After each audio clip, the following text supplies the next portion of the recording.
జై శ్రీరామ్ అందరికీ. Marwadi go back ఇదేం నినాదం అసలు? వాళ్ళు భారతీయులు కదా, వాళ్ళకి ఇక్కడ నివసించేటటువంటి అధికారం లేదా? అంటే తెలంగాణలో కేవలం తెలంగాణ వాళ్ళు మాత్రమే నివసించాలని మన రూల్ పెట్టుకున్నారా? మార్వాడి గో బ్యాక్ అని అంటే వాళ్ళంత కమిట్మెంట్ మీకు ఉన్నదా? అంత కమిట్మెంట్తో మీకు పని చేస్తారా? పొద్దున లేస్తే ఇందాకనే చూసిన ఒక షాప్ ముందు నుంచి వస్తుంటే, మార్వాడి షాప్, అది కూడా మంచిగా లేచిరు, బయట ఊడ్చుకుంటున్నారు. ఇప్పుడు పూజ చేసిన తర్వాత కుటుంబం మొత్తం కలిసి బిజినెస్ చేసుకుంటారు వాళ్ళు అక్కడ. మీకు పని చేయ శాత కాదు, ఇంకోళ్ళు వచ్చి ఇక్కడ పని చేసుకుంటుంటే పని చేసుకొని, అరే ఎక్కడి నుంచో బర్మా నుంచి బంగ్లాదేశ్ నుంచి వచ్చి రోహింగ్యాలు ఇక్కడ నివసిస్తున్నారు కదా, వాళ్ళని ముందు బయటికి దుబ్బమని చెప్పేసి అడుగురి. కొంచెమన్నా సిగ్గుశరం ఉండాలి అసలు మాట్లాడడానికి. వాళ్ళు హిందువులు ప్యూర్, కంప్లీట్లీ మీకంటే ఎక్కువ పూజలు చేస్తారు, గోవులను పూజిస్తారు, పొద్దున వేస్తే 10 మందికి సహాయం చేస్తారు. మీరెవరికి చేస్తున్నారు సహాయం? కనీసం మీ కుటుంబ సభ్యులకే మీరు సహాయం చేసుకున్నారు. ఇవాళ మార్వాడి గో బ్యాక్ అని చెప్పేసి మాట్లాడుతున్నారు. రండి అందరం కలిసి బాలాపూర్ దగ్గర ఉన్నటువంటి రోహింగ్యాలందరినీ కూడా బయటికి దొబ్బేద్దాం. మరి అందరం కలిసి ముందు. వాడు ఎవడో బర్మా దేశం నుంచి వచ్చి ఇక్కడ మన వ్యాపారాలన్నీ కూడా ఆక్రమించుకున్నాడు. ఆ మరకలను పంపించడానికి మీకు శాత కాదు, కానీ ఇక్కడ ఉన్నటువంటి అసలైన హిందువులని రాజస్థాన్ నుంచి, గుజరాత్ నుంచో, లేకుంటే ఎక్కడి నుంచో ఉత్తర భారతదేశం నుంచి వచ్చి ఇక్కడ తెలంగాణలో పనిచేసుకుంటుంటే మాత్రం మీకు ఒళ్ళు నొప్పిలేస్తుందా? పనికి మాలిన ఉద్యమాలు మొదలు పెట్టే ముందు దేశానికి ఎవడు నష్టము, దేశానికి ఎవడు శత్రువో ముందు తెలుసుకోండి. మీ లెక్క తాగి తందనాలు ఆడేటటువంటి సంస్కృతి వాళ్ళకు లేదు. వాళ్ళకి కనీసం ఇప్పటి వరకు ఇలాంటి వరకు వాళ్ళ కుటుంబాలన్నీ కలిసి ఉమ్మడి కుటుంబాలుగా బతుకుతారు. వాళ్ళు ఉమ్మడి కుటుంబాలుగా వండుకుంటూ వాళ్ళ వ్యాపారాలను అభివృద్ధి చేసుకుంటారు. అండి మరి తెలంగాణలో ఎన్ని ఉమ్మడి కుటుంబాలు ఉన్నాయో చూద్దాం. అన్ని కుటుంబాలలో ఉన్న వాళ్ళు అందరూ ఒకటే రకమైనటువంటి వ్యాపారం చేస్తున్నారా? కుటుంబం వ్యాపారం ఒకటే ఉందా మరి మనందరికీ కూడా? కాబట్టి ఒక్కొక్కసారి మార్వాడి గో బ్యాక్ అన్నారంటే మాత్రం కొడుకున్నారా ఒక్కొక్కరిని ఉరికిచ్చి కొడతాం. అసలు చెప్తున్నాం, మార్వాడీలను కాదు, ముందొచ్చి రోహింగ్యా గో బ్యాక్ అని చెప్పేసి ఉద్యమం చేయండి, అందరం సహకరిస్తాం. అంతే తప్ప హిందువుల మీద దాడి చేయడానికి వస్తే మాత్రం ఒక్కొక్కళ్ళకు మామూలు ఉండదని చెప్తున్నాం మేమందరం. మిత్రులారా, మీ అందరికీ సామాజిక ఉద్యమాభివందనాలు. నేను మీ తెలంగాణ శ్యామ్.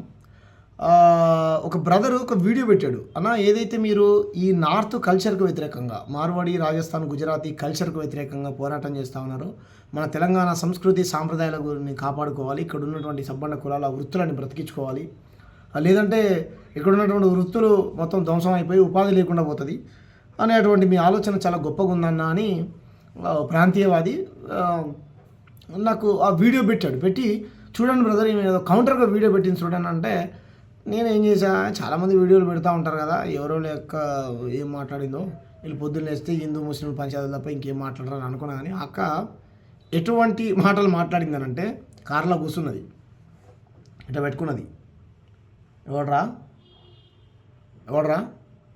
మరవడి గోబ్యాక, రాజస్థాన్ గోబ్యాక, మీరు డూప్లికేట్ హిందువులరా, మీరు తింటా అవుతారా, మీకు యూనిటీ ఉండదురా, ఎప్పుడో వస్తుంటే చూసిన వాళ్ళు ఎక్కువ పూజలు చేస్తారా, ఈమె తక్కువ చేస్తుంది, నేను తక్కువ చేస్తా వాళ్ళు ఎక్కువ చేస్తా, ఈమె ఒప్పుకుంటుంది ఈ అక్కాయ్, నేను తక్కువ చేస్తాంరా అనుకుంటుర్రా, రండ్రా బాలాపూర్ దగ్గర ఆఫ్ఘనిస్తాను, పాకిస్తాను, ఇంకేదో బర్మా గిర్మా వాళ్ళు సొరబాటుదారులు ఉన్నారా, వాళ్ళని నిలబడతాను రండ్రా ఫస్ట్ అని చెప్పుకుంటూ వచ్చి ఆఖర్లా ఖబర్దార్ కొడుకులారా, ఎవడన్నా ఇటువంటి ఉద్యమాలు చేసిరనుకో వచ్చి తంతమనట, తంతమనగానే నాకు ఇక ఎక్కడ లేని భయమై 7 చెట్ల నీళ్ళు తాగి 7 చెద్దర్లు కప్పుకొని 700 కిలోమీటర్ల దూరం ఉరికి, నరేంద్ర మోడీ సారో నీకు దండం పెడతా, పోలీసు వాళ్ళు కోర్టులను కాపాడలేకపోతున్నారు, ఈ అక్క మస్తు ధమ్కి ఇచ్చింది, మేము ఉద్యమం మొదలు పెట్టినాం, ఈ తప్పుడు ఉద్యమం మాట సారో నీకు భయపడి కుడతా అనగానే మేము నాకు తక్కువ నవ్వురాలే. నీలాంటి వాళ్ళని ఇంతమంది చూసి ఉంటాం అక్క, ఎంతమంది చూసి ఉంటాం అక్క, ఏం తెలివితేటలక్క నీ నాకు అర్థం కాదు. నువ్వు ఏందక్క ఈడ పుట్టి ఈడ ఉన్న వాళ్ళకి యూనిటీ లేదా? నువ్వు తింటావుతావు అక్క, మీ ఇంట్లో తింటావుతారా? నీకు వ్యాపారం చేసుకోవడం చేత కదా అక్క? యూనిటీ ఉంటుందా? తెలంగాణ గ్రామీణ ప్రాంతాలకు ఎప్పుడన్నా వచ్చినావు అక్క? నువ్వు పల్లెటూళ్ళలో పోయినావా? తెలంగాణ పల్లెటూళ్ళకు సబ్బన్న కులాలు వరుసలు పెట్టుకొని కులాలు ఖచ్చితంగా అన్న బావ బామ్మర్ది మామ అల్లుడా అని పిలుచుకుంటారు తెలుసా అక్క? నువ్వు ముస్లింలు అంటున్నావు. ముస్లిం రచయిత పాట రాశాడు, ముస్లింలము మేము ముస్లింలము పల్లెటూర్లలో పుట్టిన ముస్లింలము. నిస్సారన్న ప్రజానాట్య మండలి కవి. అరబ్బీ ఉర్దూ రానోళ్ళము అంత తెలుగులోనే చదువుకున్నోళ్ళము. ఆర్యులం అసలం కానే కాదు, యూరప్ నుంచే నీ రానే లేదు. మాలొల్ల ఎల్లయ్య మామవుతాడు, మాకు రెడ్డొల్ల రామయ్య బావవుతాడు. ఏ ఊరుకెళ్ళినో వరసుంటుంది, రక్త బంధమోలే పల్లె కలిసి ఉంటుంది. ఇంత మించిన యూనిటీ ఆడందాక నీకు? నువ్వు పొద్దున్న హిందూ ముస్లిం బాయ్ బాయ్ అని అంటే నీకు నచ్చదు. నువ్వు పంచాయతీ పెట్టాలి. హిందువుల వ్యతిరేకమా? ఎవరు చెప్పిర్రక్క? హిందువులు నడిపిస్తురా? ఎవరు చెప్పిర్రక్క? ఆంధ్ర తెలంగాణ వెళ్ళిపోతే హిందువులు వెళ్ళిపోయారాక? మనుషులు వెళ్ళిపోయారా? అవి షర్మిల చెప్పినప్పుడే పాకిస్తాన్ పాస్పోర్ట్ తీసుకొని రావాలా అన్నది. మేము ఏమంటున్నాం అక్క? కల్చర్ గోబ్యాక్ అంటున్నాం తప్ప అక్క. నీకు కోపం రావాల్సింది మాలాంటోళ్ళ మీద కాదక్క. పట్టపాటీలు నడి రోడ్డు మీద కారాపి పక్కకు తీయనందుకు తక్కువ కులపోడా అని బహిరంగ ప్రదేశంలో దూషించి చూసినావా? కొచ్చినటువంటి ఆ మారువడి గుండాల మీద రావాలి నీకు కోపం. అడుగుతానికి వచ్చినటువంటి ముదిరాజును కొట్టిన చూసినావా? వాళ్ళ మీద రావాలి నీకు కోపం. ఇంకొక ఆయన ఆరగట్టుకని కొట్టిన చూసినావా? ఆయన మీద రావాలి నీకు కోపం. పాల వృత్తిని అవమానించిన చూసినావా? ఆయన మీద రావాలి నీకు కోపం. ఏందక్క నిజంగా నీకు దైవభక్తి ఉంటే సమ్మక్క సారక్కలను అవమానించినటువంటి చిన్న జీఆర్ మీద నీకు ఇంత కోపం వచ్చింది అక్క? పెట్టి వీడియో చూస్తా నేను, నీ వాళ్ళు చెక్ చేస్తా. చెప్పక్క, రోజుకో కులదూర యాంకర్ వచ్చా. నిన్నాక మొన్న జగిత్యాల జిల్లా వెలటూరు మండలం కిషన్రావుపేట గ్రామంలో మన హిందూ బంధువు సల్లూరు మల్లేష్ని కస పొడిచి చంపారు. 100 వీడియోలు చేసిన బీజేపీలో మాట్లాడరు ఆయనంట. ఒక్క అన్నేమో మాట్లాడింది అంతే. మరి ఏదక్క యూనిటీ? ఎందుకు మాట్లాడరు అక్క మీరు? అవునా? నీకు విషయం తెలుసా? నువ్వు మాట్లాడుతున్నావు కదా, ఈ దేశంలోనే భయంకరమైనటువంటి హిందూ మహారాష్ట్రకు సంబంధించినటువంటి దాదాసాహెబ్ బాల్ ఠాక్రే ఏం చెప్పినా ఆయన తెలుసా? నేను ఫస్ట్ భారతీయుడిని, తర్వాతే మరాఠీ వాడినని ఫేమస్ క్రికెటర్ సచిన్ టెండూల్కర్ అంటే, లేదు నువ్వు అటువంటి మాటలు మాట్లాడితే నువ్వు గ్రౌండ్లో ఆటలు ఆడితే కనుక మహారాష్ట్రలో పాములు వదులుతా అన్నాడు. నువ్వు ఫస్ట్ మరాఠీ వాడివి, తర్వాతే భారతీయుడు అని ఒప్పుకో, అప్పుడే గ్రౌండ్లో అడుగు పెట్టి బ్యాట్ పెట్టి క్రికెట్ ఆడాలని అన్నాడు. మరి ఎందుకన్నాడు అక్క? సచిన్ టెండూల్కర్ హిందూనే కదా, బాల్ ఠాక్రే కూడా హిందూనే కదా, ఎందుకన్నాడు? ఆయనకు ఉండొచ్చు ప్రాంతీయవాదం, మాకు ఉండొద్దు. ఎవడైనా వ్యాపారాలు పెట్టుకుంటే బాంబేలో ముందు మరాఠీ వాళ్ళకు 90% ఉద్యోగ ఉపాధి అవకాశాలు కల్పించిన తర్వాతనే ప్రాంతీయతడికి ఇవ్వాలన్నాడు. తెలుసా అక్క?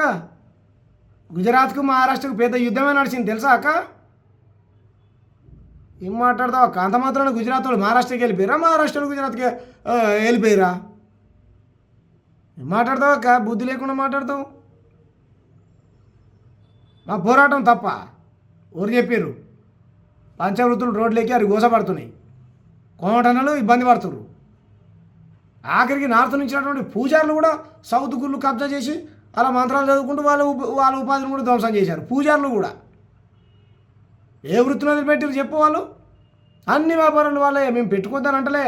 ఎస్, వాళ్ళు కూడా భారతీయులే, వాళ్ళు కూడా మన అన్నల లాంటి వాళ్ళే. మేము గౌరవిస్తాం, 100% వాళ్ళని గౌరవిస్తాం. కొట్టినా సరే వాళ్ళ మీద మాకు ప్రేమే ఉంది, ఎందుకంటే వాళ్ళు భారతీయులే. ఎస్, మేము కాదని అంటలే. ముస్లింలు విదేశీయులు అయినప్పుడు ఆర్యులు ఎవరైతారు? మరి ఆర్యులు ఎవరైతారు అక్క? ఈ స్వదేశీయులు అవుతారు వాళ్ళు. ఏమన్నాడు? ఎస్, మా ప్రాంతం వస్తువులే కొనండి అంటున్నాం, మా ప్రాంతం తినండి అంటున్నాం, విదేశీ వస్తువును బహిష్కరించండి అన్నాడు మహాత్మా గాంధీ గారు.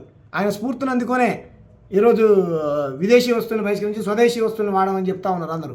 మేము కూడా అదే చెప్తున్నాం. మా తెలంగాణ కల్చర్ని గౌరవించండి నాయన, మీ కల్చర్ని మీరు ప్రేమించుకోండి అంటున్నాం తప్ప వాళ్ళు ఎప్పుడైనా బోనాలు ఎత్తిపించినావా? వాళ్ళతో నువ్వు బతుకమ్మ ఆడిపించినావా? శివసత్తులు ఉదిరాళ్ళు సమ్మక్క సారా దగ్గరికి వచ్చి నీళ్ళతో బంగారం జోకించుకున్నారా? కోని కోసిరా? కల్లారబోసి కలసాగబోసిరా? ఏం మాట్లాడతావు అక్క? చరిత్ర నాగరికతల గురించి మాట్లాడుతుంది, సంస్కృతిలో అన్న. కాకతీయులను మించినటువంటి కల్చరా వాళ్ళది? కాకతీయులను మించినటువంటి యూనిటీ వాళ్ళది? నాగరికతను నేర్పినాం, ఈ సమాజానికి నడవడికను నేర్పినాం. తెలుసా తెలంగాణ చరిత్ర నీకు? నువ్వు ఏ భ్రమంలోకి వెళ్ళిపోయినావు అంటే అక్క నీకు పుణ్యం ఉంటే దండం పెడితే నీకు కాలు మోత కాని బాంచాను. సచిని కడుపులో పుడతా కానీ ఈడ పుట్టి నువ్వు గుజరాత్లో మైండ్ మొత్తం వాళ్ళ కంట్రోల్లోకి వెళ్ళిపోయింది. నీ మైండ్ మొత్తం వాళ్ళు మొత్తం నువ్వు రేపొద్దున ఈ తల్లిని తీసేయండి గుజరాత్ తల్లిని పెట్టమని అంటావు. నువ్వు ఆ భ్రమలోకి వెళ్ళిపోయినావు. నువ్వు పుట్టినటువంటి నేల నువ్వే అవమానించుకుంటున్నావు. ఎవరు నాయన మీ తెలంగాణలో గొప్పలు ఎవరు అనేటువంటి ఫీలింగ్లో కూడా లేవు. నువ్వు ఏ కులమో ఏ మతమో ఏ ఊరో నాకు తెలియదు. కానీ నాకైతే నువ్వు ఎన్నో పుట్టినావు అక్క. ఇక్కడ పుట్టపోయి ఇక్కడ పుట్టడంలో బాధపడుతున్నావు. నీ మట్టి మీద నేను పుడితే బాగుండు కానీ తెలంగాణ ఉద్యమంలో మేము ఉన్నాం. ఇటువంటి తెలంగాణ వాళ్ళకి పోరాడే తత్వం ఉంటుంది ఇదని. ఏందక్క నీకు పుణ్యం ఉంటుంది. ఇటువంటి వీడియోలు బంద్ చేసి దక్షిణాది హక్కుల కోసం మేము కొట్లాడుతున్నాం, మాతో కలిసి నడవాలనుకుంటే నడువు. లేదంటే నువ్వే ఒక దక్షిణాది హక్కుల పరిరక్షణ వేదికను పెట్టు, మీతో పాటు మేము కలిసి నడిచి నీకు జిందాబాద్ కొడతాం, జెండాలు పట్టుకుంటే పైసలు కూడా ఇస్తాం. మనం ఇక్కడ ఉన్నటువంటి నేను చెప్పినటువంటి కంపెనీలు ఏవైతున్నాయో ప్రైవేట్ కంపెనీలలో స్థానికస్తులకే 90% ఉద్యోగాలు కల్పించాలి. ఈ జియో కూడా ఉన్నది. ప్రభుత్వాలతో కొట్లాడతాం, ఆ డిమాండ్ ముందు పెడతాం. అన్నీ కల్తీ. మహబూబాబాద్లో ట్యూబ్లైట్ డూప్లికేట్లు అమ్ముతుంటే పెంచి వీడియోలు బయటకు వచ్చినాయి తెలుసా. చార్జర్లు నంద్యాలలో గో బ్యాక్ కల్చర్ మొదలైంది. నంద్యాలలో, నెల్లూరులో కూడా మొదలైంది తెలుసాక. నేను మొన్న పోస్ట్ రాసిన తెలంగాణలో రోడ్లు కరెంట్లు లేనటువంటి గ్రామాలు ఉన్నాయేమో కానీ ఆ గ్రామంలో మార్వాడి దుకాణం లేనటువంటి గ్రామం లేదని రాసిన. వాస్తవమే కదా. పెట్టుకోవాలి, అందరు బతకాలి, మంచిగా ఉండాలి, మేము కాదంటలే. కానీ మా కల్చర్ని గౌరవించాలి. ఇక్కడ ఉన్నటువంటి మా నీళ్ళు మా యొక్క నిధులు మా యొక్క నీ అమ్మకాలు ఎవరికి ఇస్తా అంటే మేము ఎట్టుకుంటాం అక్క. ఊకోం కదా అక్క. ట్రంప్ ఏం చెప్తుండక్క, మేరా ఫ్రెండ్ ట్రంప్ మేరా దోస్తే అని అన్నాడు. మీ నరేంద్ర మోడీ సార్ ట్రంప్ దోస్త్ ఏం చేస్తుండో తెలుసా? మీకు తెలుసా? రైట్ ఎక్కించి పంపిస్తాడు. ఏం మాట్లాడుతున్నావు అక్క? కాబట్టి ఇటువంటి పిచ్చి పిచ్చి ఆలోచనలు మానుకోండి. ఎవరన్నా మీరు చేయాలనుకుంటే ఇన్స్టాగ్రామ్లలో పొట్టు తిడుతారు అంట, మమ్మల్ని తిట్టుకోండి, మాకేం బాధ లేదు. బుర్ర లేని వాళ్ళు, బుర్ర తక్కువ వాళ్ళు మమ్మల్ని తిడతారు, తిట్టుకోండి. ఎవరిని గాలి వినోద్ కుమార్ సార్ని, ఎంఎస్ గోపినాథ్ గారిని, పృథ్వీరాజ్ అన్నను, విఠల్ అన్నను, జీలకర్ర సీన్ అన్నను, గోరెడ్డి రమేష్ గారిని, నన్ను చెప్పడం మర్చిపోయిన మిత్రులారా. గోరెడ్డి రమేష్ అన్నని నిన్న పొద్దుగాల దొంగతనంగా ఎస్ఓటి పోలీసు వాళ్ళు వచ్చి దొంగతనంగా అరెస్ట్ చేసి కొరియర్ వచ్చిందని తీసుకొని పోతే సోషల్ మీడియాలో మీ దగ్గర నుంచి వచ్చినట్టు స్పందన మామూలుగా లేదు.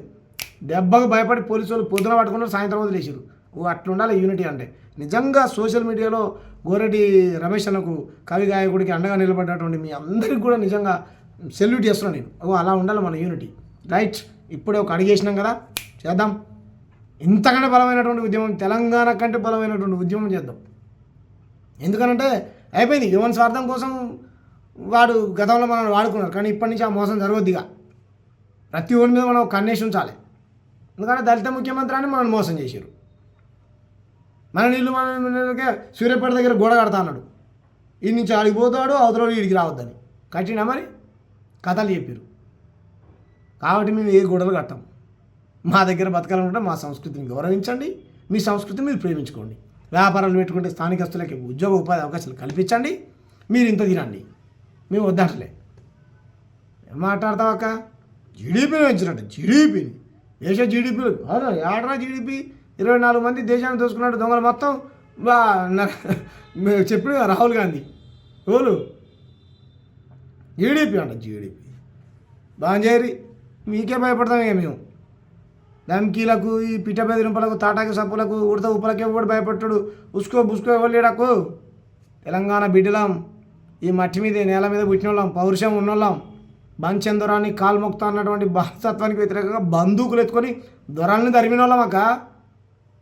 అటువంటి వాళ్ళం పోరాటం చేసేది. వీడియో పెడితే చూసి వణికిపోతాయి. వీళ్ళంతా డూప్లికేట్ వాళ్ళు, ఫేమస్లు కావడం కోసం పెట్టుకునేటోళ్ళు వీడియోలు పెట్టుకొని. ఆడవాడు ఫోన్ చేసిండు ఇంతకుముందు గంట సేపు సోది తలకాయ తిన్నాడు. షమ్గారు మేము కూడా ఖండిస్తున్నామండి, మాది వనరసేన మాట్లాడుతున్నాను, 2 నిమిషాలు మీతో మాట్లాడుతా అంటే 2 నిమిషాలు కాదు నాయన 2 గంటలు మాట్లాడని చెప్పిన. అడిగిందని సమాచారం రోహిణుల గురించి నువ్వు మాట్లాడుతుంటావు. నువ్వు ఎందుకు మాట్లాడతావు? నువ్వు మాట్లాడు. నేను మాట్లాడతా? నేను ప్రధానమంత్రి, నన్ను ప్రధానమంత్రి మీ నరేంద్ర మోడీ గారిని దిగిపోమను, గంట సేపట్లో రోహిణ్యాలను దేశం నుంచి పంపించేస్తాను. గంట సేపు నేను ప్రధానమంత్రి అయితే నాకేమైనా అవకాశం ఇచ్చారు ప్రజలు? నేను ఉద్యమకారుని, ఏ లైన్ మీద పని చేయాలో ఆ లైన్ మీద పని చేస్తా. గ్యాస్ ఎలా ఎక్కడో పొలం ఉంది, నాకు కందులు వేసిన కంది పంట కోసం ఎదురు చూస్తున్నా. ఆ పంట పండకి ఇంకో పంట వేస్తా. అర్థమయ్యే భాషలు చెప్పిన ఆయనకు. కాబట్టి ఇటువంటి కథలు చేయకండి బాబు. ఈ ఉద్యమం మొదలైంది, బలపడుతుంది, ఇంకా ముందుకు తీసుకెళ్తాం, పెద్ద ఎత్తున పోరాటం చేస్తాం. రైట్, మా ప్రాంతం వాళ్ళను కోటీశ్వరులను చేస్తాం. Thank you. జై భారత రాజ్యాంగం, జై తెలంగాణ, జై దక్షిణాది, జై దక్షిణాది సంస్కృతి సాంప్రదాయాలు వర్ధిల్లాలి.